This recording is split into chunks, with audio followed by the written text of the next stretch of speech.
एक बार किशन नाम का एक आदमी बाजार में फल खरीदने के लिए गया तो उसने क्या देखा कि फल की रेहड़ी के पास ही एक छोटा सा बोर्ड लगा हुआ था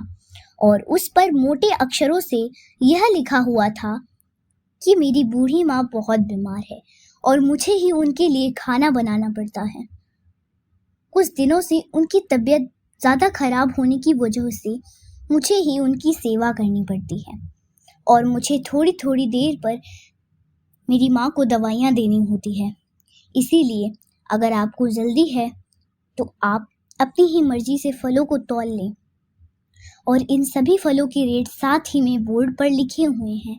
और अगर आपको फलों के रेट ज़्यादा लगे तो आपको जो भी रेट सही लगे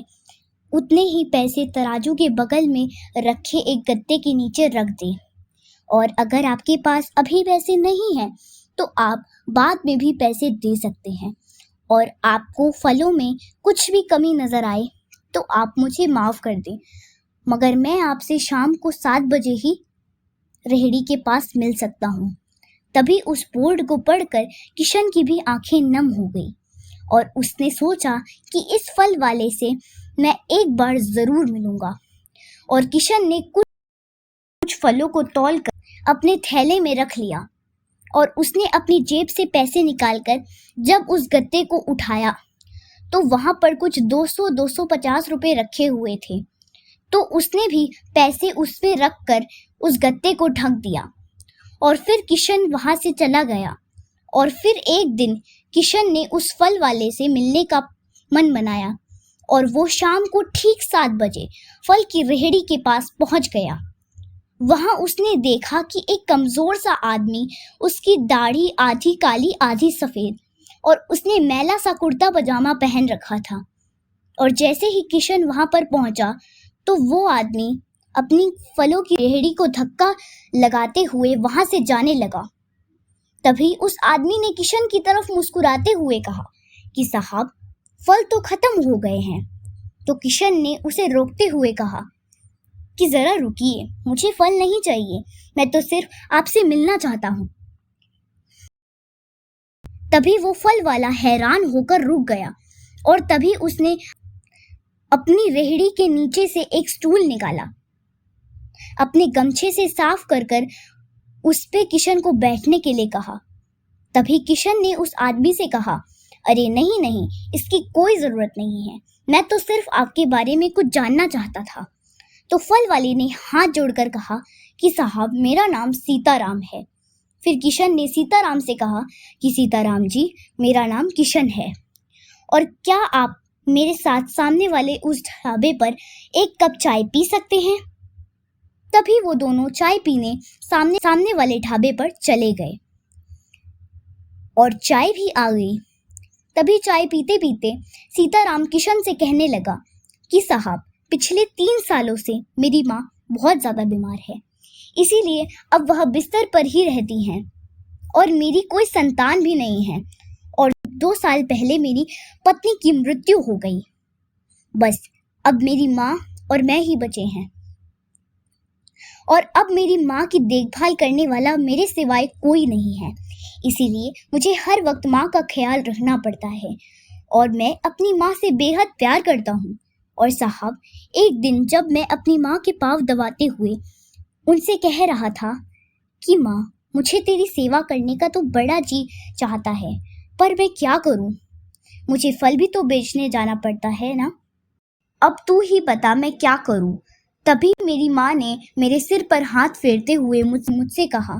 कि बेटा, मैं चाहती हूँ कि जब तक मैं जिंदा हूँ तब तक तू मेरे पास ही रहा कर। तू मेरे पास नहीं होता है तो मेरा मन बहुत ही घबराता है, न जाने मेरी जान कब निकल जाए। और इतना कहते ही उनकी आंखों में आंसू आ गए। तभी मैंने अपनी माँ से कहा कि तू रो मत माँ, जैसा तू कहेगी वैसा ही मैं करूँगा। अब से मैं फल बेचने नहीं जाऊँगा, बस तेरे पास ही रहूँगा माँ। तब मेरी माँ ने मुझसे कहा कि सीताराम, तू कल से ऐसा करना कि अपने फलों की रेहड़ी वहीं छोड़कर आया कर और हमारी किस्मत में जो कुछ भी है वो हमें इसी कमरे में बैठकर मिल जाएगा और तू शाम को जाकर फलों की रेहड़ी ले आया कर। तो मैंने अपनी माँ से कहा कि माँ, क्या बात करती हो? अगर फलों की रेहड़ी वहां छोड़ आऊंगा तो कोई चोर उचक्का सब कुछ ले जाएगा और बिना मालिक के कौन फल खरीदने आएगा? तभी माँ ने कहा कि तू ईश्वर का नाम लेकर अपनी फलों की रेहड़ी को भर कर छोड़ा, बस ज्यादा बकबक मत कर और शाम को तू खाली रेहड़ी ले आया कर और तेरा एक भी पैसा कोई नहीं चोरी करेगा, बल्कि तू वहां पर नहीं होगा तो 10 जने तेरी फलों की रेहड़ी का ध्यान रखेंगे और बाकी तू उस पर छोड़ दे।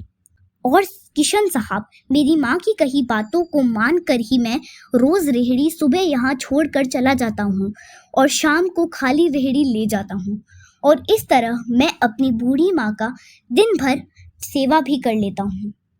और ये तो कुछ भी नहीं साहब, आज तक फलों की खरीदारी में 1 पैसे का भी हेरफेर नहीं हुआ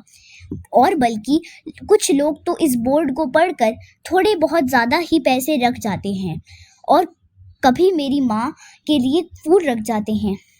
तो कभी कोई हम दोनों के लिए खाने का टिफिन रख जाता है। परसों किसी ने अपनी एक छोटी बच्ची के हाथ पुलाव बनाकर शाम को मुझे भिजवा दिया और कल साहब कोई डॉक्टर फल ले गया होगा तो उसने मेरे गत्ते के नीचे अपना एक कार्ड रख दिया और एक पर्ची भी छोड़ दी जिसमें लिखा था कि अगर अम्मा जी की तबीयत में सुधार ना आए तो कृपया मुझे इस नंबर पर कॉल कर लेना, मैं आ जाऊंगा। और साहब, इसी तरह करते करते आज 8 महीने निकल गए, कभी कोई किसी बात की कमी नहीं हुई और मेरी माँ की कही बात बिल्कुल सच हो गई। अगर हम ऊपर वाले पर सच्चे मन से विश्वास करेंगे तो वो हमारा ज़रूर ध्यान रखेगा। और ये ही नहीं साहब, यहाँ जो लोग मेरे फल खरीदने आते हैं वो भी बहुत अच्छे हैं, उन्होंने भी मेरी दिल से बहुत सहायता की है। पहले मैं सोचता था कि आज के ज़माने में कोई किसी की ज़रा भी सहायता नहीं करता, मगर साहब अब मैं जान गया हूँ कि आज भी दुनिया में बहुत से ऐसे लोग हैं जो दूसरों की सहायता करने के लिए हर वक्त तैयार रहते हैं और उन सब का मैं दिल से शुक्रिया अदा करता हूँ और मैं ईश्वर से उनके लिए प्रार्थना करता हूँ कि वो सभी लोग हमेशा खुश रहें और उनके घर में कभी कोई चीज़ की कमी ना हो। सीताराम की ऐसी बातें सुनकर किशन की भी आंखों में आंसू आ गए। तभी सीताराम किशन से कहता है कि साहब, आपका चाय पिलाने के लिए धन्यवाद, मगर अब मैं चलता हूँ, मेरी माँ मेरी राह देख रही होगी और मुझे उनके लिए खाना भी बनाना है। और ये कहकर सीताराम वहाँ से अपनी रेहड़ी लेकर चला गया और किशन वहीं खड़ा खड़ा ये सोच रहा था कि हे भगवान, ऐसा बेटा हर घर में देना जो कि सीताराम की तरह ही अपनी माँ की हमेशा सेवा करे। तो दोस्तों, जीवन में अपने बूढ़े माँ बाप से कभी भी घृणा मत करना और उस समय उनकी खूब सेवा करना। और हाँ दोस्तों, माँ बाप के साथ साथ उन सभी लोगों की भी सहायता करो जिन्हें आपकी ज़रूरत है, ताकि दोस्तों हमारे साथ साथ वो लोग भी जीवन में हमेशा खुश रह सके।